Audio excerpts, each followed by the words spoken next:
Assalamualaikum warahmatullahi wabarakatuh. Waalaikumsalam warahmatullahi wabarakatuh. Waalaikumsalam. Selamat siang anak-anak. Selamat Siang, Bu. Siang, Bu.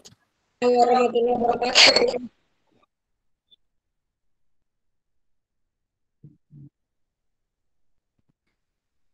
Semoga kalian tetap dalam keadaan sehat dan selalu mematuhi protokol kesehatan karena pada saat ini kita masih dalam pandemi COVID-19. Sebelum pembelajaran saya mulai, berdoa hari ini saya minta Mbak Kamila memimpin. Mbak Kamila ada? Ya, Bu. Halo Mbak Kamila? Iya, Ibu. Monggo dipimpin doa Mbak Kamila. Baik. Mari teman-teman, agar pelajaran ini berlangsung dengan baik dan kita mendapatkan ilmu yang bermanfaat. Sebelum kita mulai pembelajaran, kita berdoa dulu. Berdoa dimulai.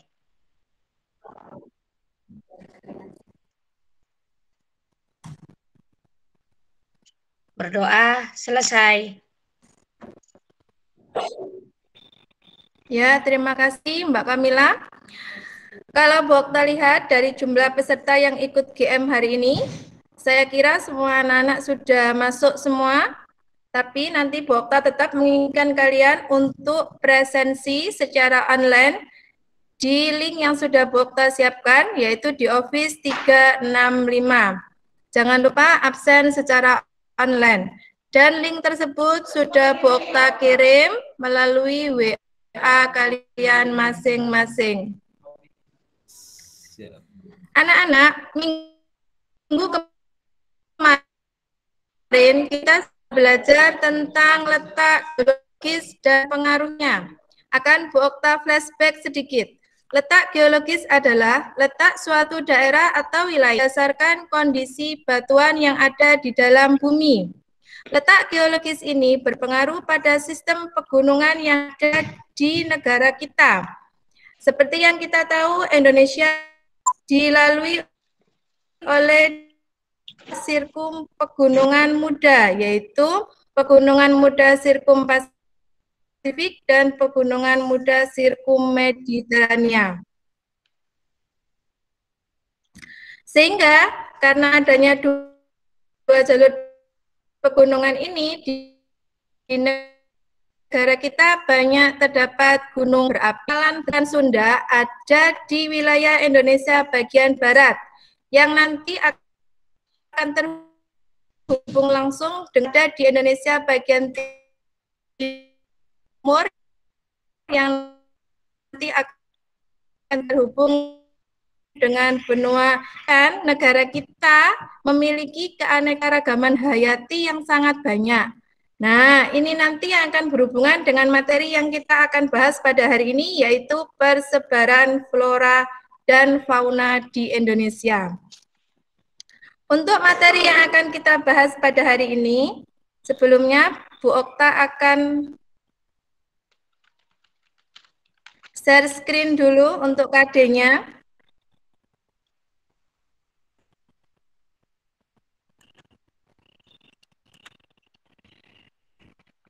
Apa sudah kelihatan? Belum, Bu. Sudah Belum, ini. Bu. Belum? Proses. Belum, Bu. Ini sudah. Belum, Bu. Sudah, Bu.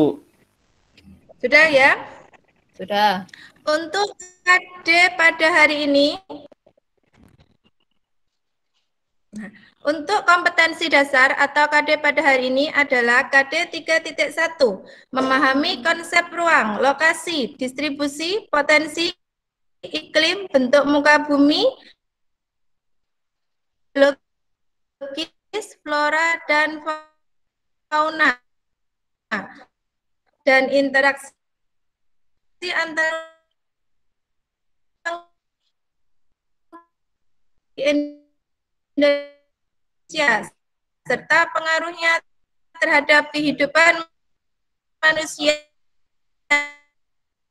dalam aspek ekonomi, ekonomi, geologis, flora, dan fauna terhadap kehidupan manusia Indonesia dalam aspek ekonomi, sosial, budaya, dan pendidikan. Ini untuk KD-nya. Tujuan kita belajar pada hari ini adalah setelah kalian mengikuti pembelajaran, diharapkan peserta didik dapat 1. Mengidentifikasi persebaran flora di Indonesia. 2. Mengidentifikasi persebaran fauna di Indonesia dengan faktor yang mempengaruhi persebaran flora dan fauna di Indonesia dengan baik. 4. Menemukan gagasan pemanfaatan keragaman flora dan fauna di lingkungan sekitar sebagai sumber ekonomi masyarakat setempat. Oke, sebelum masuk ke pembelajaran, Bokta ingin kalian menyimak video berikut ini.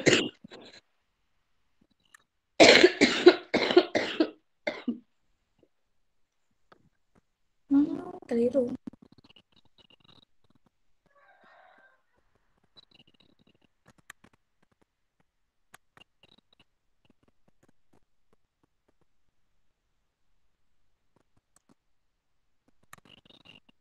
Bisa dilihat videonya? Belum muncul, Bu. belum kelihatan, Bu. Belum muncul? Belum ada suaranya. Nah, sudah, Bu. Tuh, hilang lagi. Tuh. Zamrud Khatulistiwa adalah untayan pulau-pulau bernama Jemari Indonesia.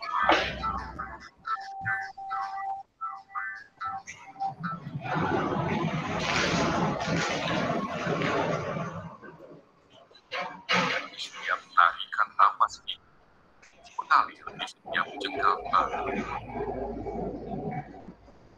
Ia mengalir dari tengah kesunyian rimba, melewati lemah dan nada.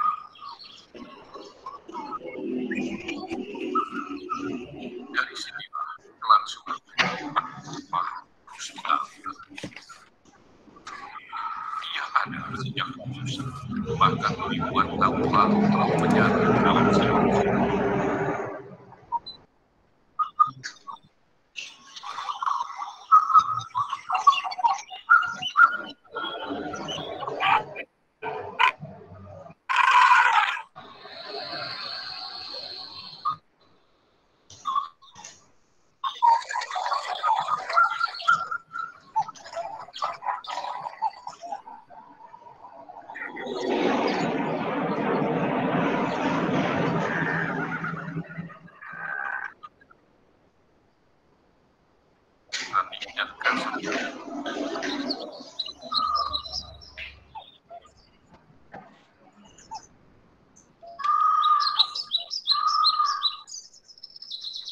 Sinar mentari menerobos sela-sela dedaunan, memberikan kehangatan yang ada di balik tubuhnya di wilayah perlawanan.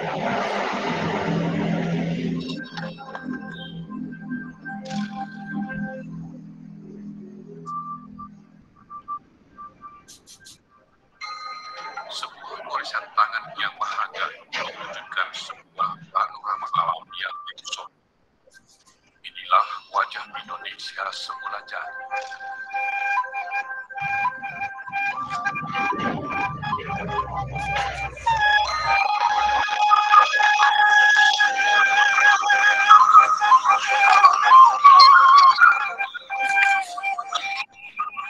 Sang pencipta memberikan keindahan yang hampir di setiap jengkal hamparan tanah Indonesia.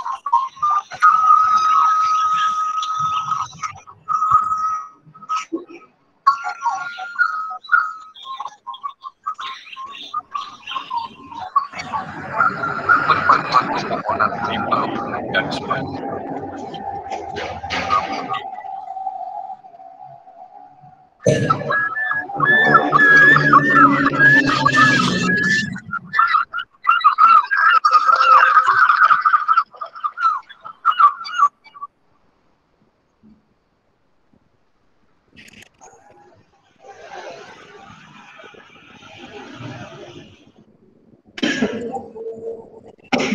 Ya, dari video yang sudah saya tampilkan tadi, saya minta kalian menyebutkan satu kata untuk negara kita, untuk Indonesia.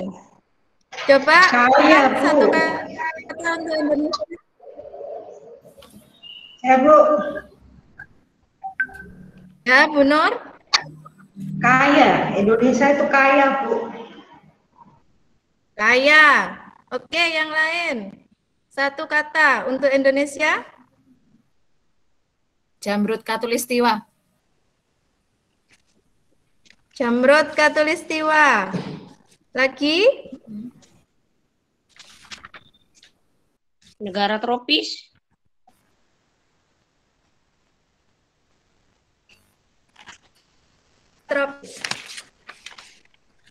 Dari semua jawaban kalian, memang benar negara kita itu adalah negara yang sangat kaya.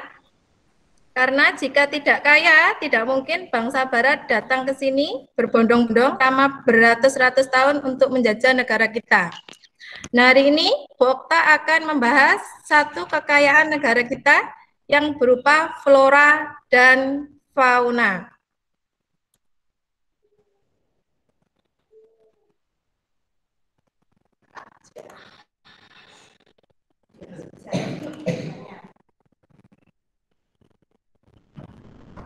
Sudah nampak? Sudah. Nampak? Sudah, Bu. Ya, Bu. Ya. Yang pertama yang akan kita bahas adalah persebaran flora di Indonesia. Keanekaragaman flora di kawasan yang beriklim tropis yang memiliki dua. Yang kedua, Indonesia terletak di antara dua benua, benua Asia dan benua Australia. Yang ketiga, kondisi geografis Indonesia yang sangat luas. Itu yang mempengaruhi persebaran flora di Indonesia. Secara garis besar, persebaran flora di Indonesia dibagi menjadi dua, yaitu flora Indo-Malayan yang ada di daerah Sumatera, Kalimantan, Jawa, dan Pulau Bali.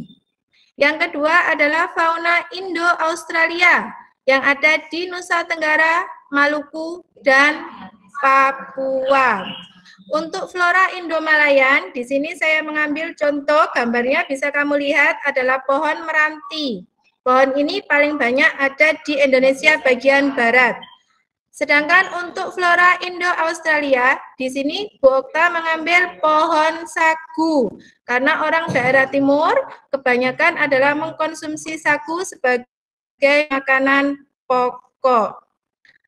Selanjutnya, kalau kamu lihat di sini, peta persebaran fauna di Indonesia. Kalau kamu lihat peta di sini, kamu bisa melihat adanya garis Wallace dan garis Weber. Garis Wallace dan garis Weber ini ditemukan oleh Alfred Russel Wallace. Garis Wallace adalah garis yang membagi Indonesia bagian barat dengan Indonesia bagian tengah. Sedangkan garis Weber, garis yang membagi Indonesia bagian timur dengan Indonesia bagian tengah. Berdasarkan garis Wallace dan garis Weber, fauna di Indonesia dibagi menjadi tiga. Yang pertama, fauna asiatis, ada di Pulau Sumatera, Jawa, Bali, Kalimantan, serta pulau kecil di sekitarnya. Contohnya adalah gajah, badak bercula satu, tapir, rusa, banteng, dan beberapa hewan yang lain. Yang kedua, atau di sini disebut dengan fauna endemik. Fauna peralihan ini ada di daerah Sulawesi dan pulau sekitarnya, Kepulauan Nusa Tenggara, Pulau Timur, dan Pulauan Maluku. Contoh fauna tipe peralihan adalah anoa, babi rusa, ikan duyung, biawak, komodo, katak pohon, katak terbang, burung maleo, dan rangkong. Yang ketiga adalah fauna australis.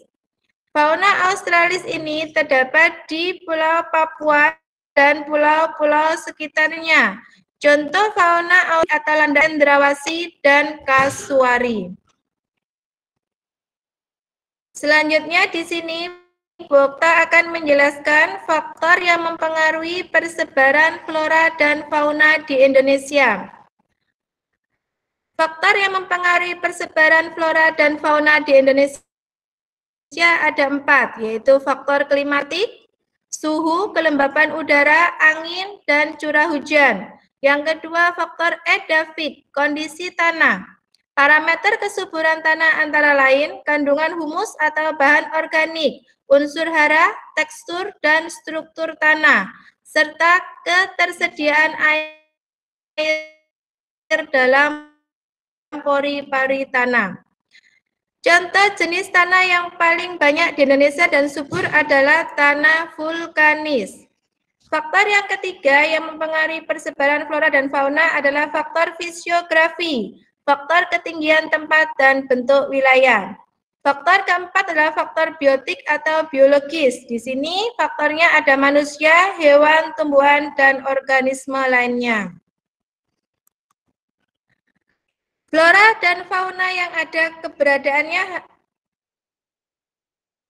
hampir punah atau sudah langka, perlu diadakan konservasi. Kenapa? Karena kita lihat dari fauna dan flora yang ada di Indonesia, beberapa ada yang sudah punah, bahkan hilang.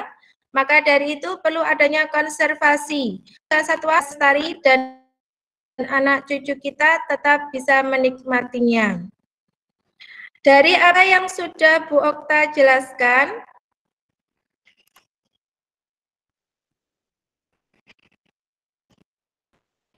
mungkin ada dari kalian yang ingin mengajukan pertanyaan sebelum kita lanjut ke diskusi.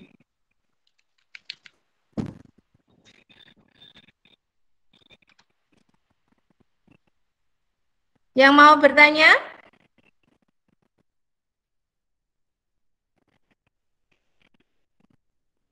Halo? Ya, Bu. Saya, Bu. Mungkin dari kalian ada yang mau bertanya? Saya, Bu. Ya, Bu Mawar. Tadi saya lihat ada ini, Bu, apa yang di peralihan hewan komodo. Jadi saya mau nanya, kenapa komodo hanya terdapat di Pulau Komodo, Bu, di Nusa Tenggara? Mengapa di daerah lain tidak? Itu, Bu.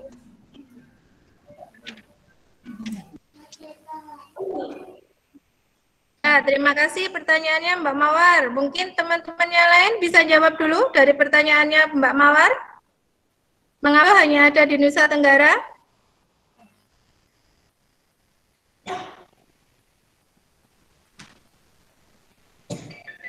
Mas Jailani mungkin bisa membantu menjawab. Coba Bu, kalau salahnya jangan di itu Bu ya, jangan ditertawain ya Bu. Ini belajar Bu. Mengapa komodo itu tidak terdapat di daerah lain, hanya terdapat pada Pulau Komodo? Itu karena pembagian faunanya Bu sesuai dengan sudah dijelaskan itu tadi kan ada 3, jadi dia itu masuk ke dalam daerah itu Bu.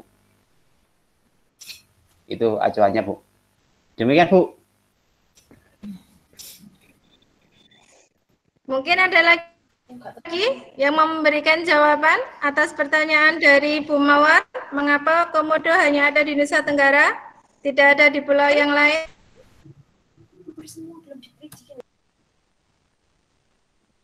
Atau sudah mentok? Iya Bu. Mentok. Apa enggak cocok anunya ya Saya Bu? jelaskan.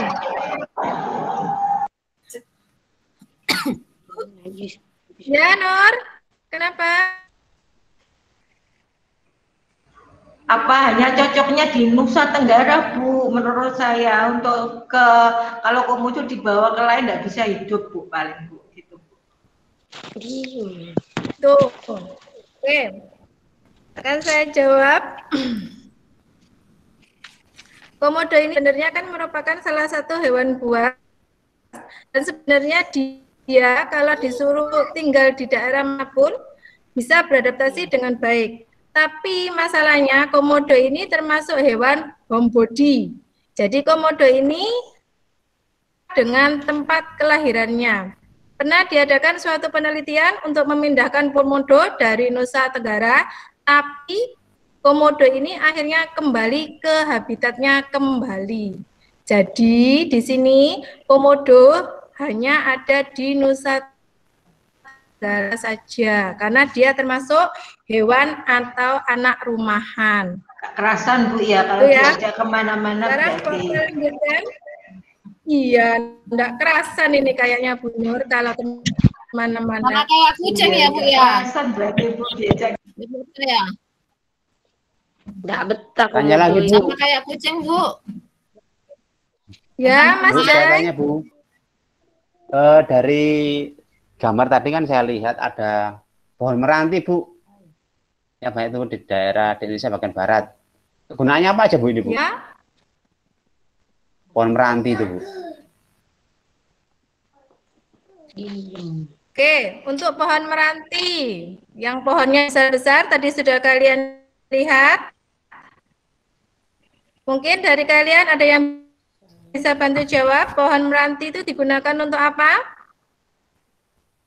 Ya Bu. Mbak Rate mungkin bisa jawab. Bu. Oke. Ya. Mebel. Saya Bu. Ya, Mas Udin, monggo. Kayu meranti itu kalau di tempat kami ini digunakan untuk bahan-bahan mebel bangunan Bu, untuk jendela, untuk pintu, kayak gitu Bu. Karena oh ya, bagus sekali Mas Udin. Bu. Mungkin ada lagi yang mau nambah?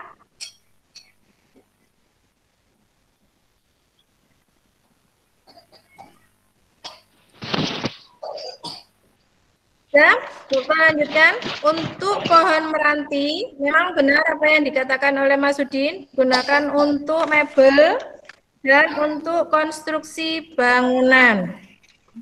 Sekarang saya lanjutkan pada diskusi yang akan kita lakukan pada hari ini. Kita kembali ke PowerPoint lagi.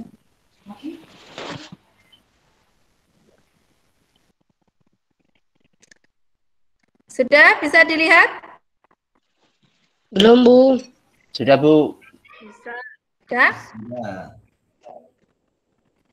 Ini saya tidak kelihatan masih. Masih belum kelihatan, Mbak Kamila. Tunggu dalam proses ini. Sudah, Bu. Sudah. Oke, Bu, kita lanjutkan. Untuk diskusi kita kali ini, kita akan membahas tentang pemanfaatan flora dan fauna di Pantai Kenjeran, Surabaya. Pantai Kenjeran ini adalah pantai yang paling dekat dengan sekolah kita, dan kamu sering sekali datang ke sana. Hampir setiap minggu pagi, biasanya kalian suka goes ke Pantai Kenjeran. Hari ini kita akan mengidentifikasi pemanfaatan flora dan fauna di Pantai Kenjeran. Sebelum itu, Bu Okta akan membagi kelompok kalian sesuai dengan kelompok minggu yang kemarin. Dan untuk pengerjaan LKPD-nya, sudah Bu Okta share di WA kalian masing-masing. Silakan dilihat. Untuk diskusi kali ini, Bu Okta kasih kalian waktu sekitar 15 menit. Dan setelah itu, Bu Okta akan meminta perwakilan dari mungkin 2 kelompok saja untuk membacakan hasil diskusinya.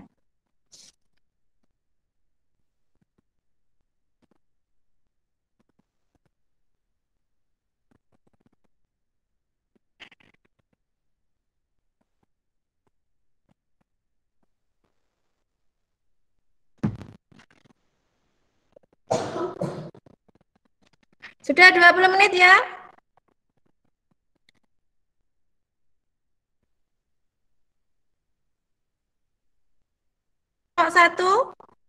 Mbak Ima, ada enggak Mbak Ima hasil diskusinya?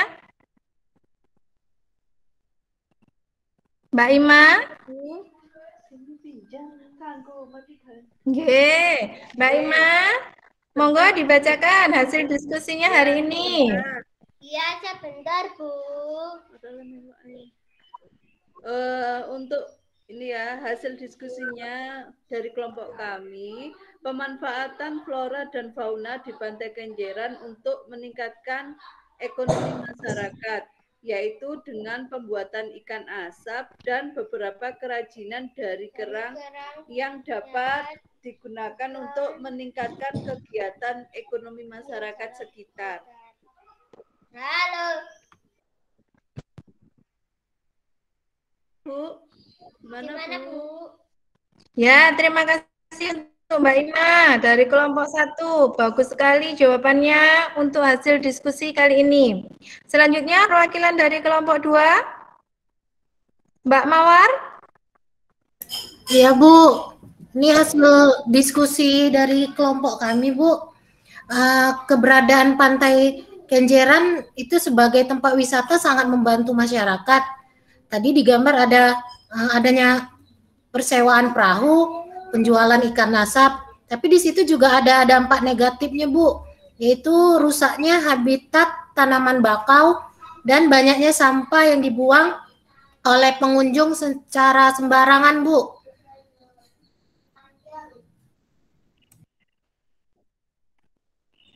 Ya, terima kasih untuk Mbak Mawar atas jawabannya. Dari diskusi dari apa yang sudah disampaikan oleh kelompok 1 dan kelompok 2 dapat disimpulkan bahwa kegiatan perekonomian di Pantai Kenjeran, pengaruh dari adanya flora dan fauna di sekitar situ sebenarnya sangat banyak sekali untuk masyarakat dalam bidang ekonomi. Misalnya adanya penjualan ikan asap dan beberapa kerajinan tangan. Tapi meskipun begitu, ada dampak negatifnya juga. Kenapa? Karena Pantai Kenjeran ini mengalami banyak reklamasi pantai, sehingga hutan bakau yang ada di daerah Kenjeran habis. Pemerintah sudah hampir setahun lalu melakukan revitalisasi atau penanaman kembali hutan di Pantai Kenjeran. Tapi kembali lagi, kesadaran masyarakat terhadap kebersihan lingkungan sangat rendah. Jadi Pantai Kenjeran saat ini sangat terlihat kumuh sekali. Untuk tugasnya LKPD, tugas D, pengumpulannya kita tunggu sampai jam 8 malam ini. Baik, Selanjutnya Bu. kita akan mereplay sedikit materi pada hari ini. Apa saja yang sudah kita pelajari pada hari ini? Mungkin kalian bisa membantu Bu Okta, materi apa saja yang sudah kita pelajari pada hari ini?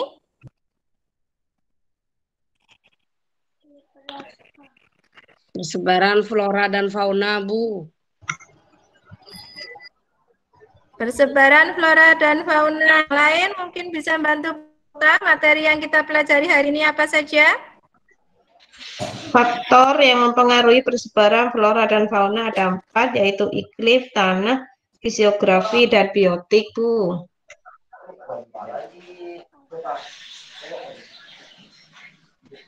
Ya. Kesimpulan dari pembelajaran kita hari ini adalah katanya Mbak Lili tadi bahwa faktor yang mempengaruhi persebaran flora dan fauna ada 4. Persebaran flora di Indonesia ada 2, yaitu flora Indo-Malaya dan Indo-Australia. Kesimpulan yang ketiga adalah persebaran fauna di Indonesia ada 3, yaitu fauna asiatis, fauna peralihan, dan fauna australis. Untuk pertemuan selanjutnya, materi yang akan kita bahas adalah sumber daya manusia. Silakan kalian belajar dengan baik agar pembelajaran ke depan menjadi lebih baik dan menyenangkan. Terakhir, Bu Okta ucapkan terima kasih untuk kerjasamanya pada hari ini dan Assalamualaikum warahmatullahi wabarakatuh. Sampai ketemu minggu depan.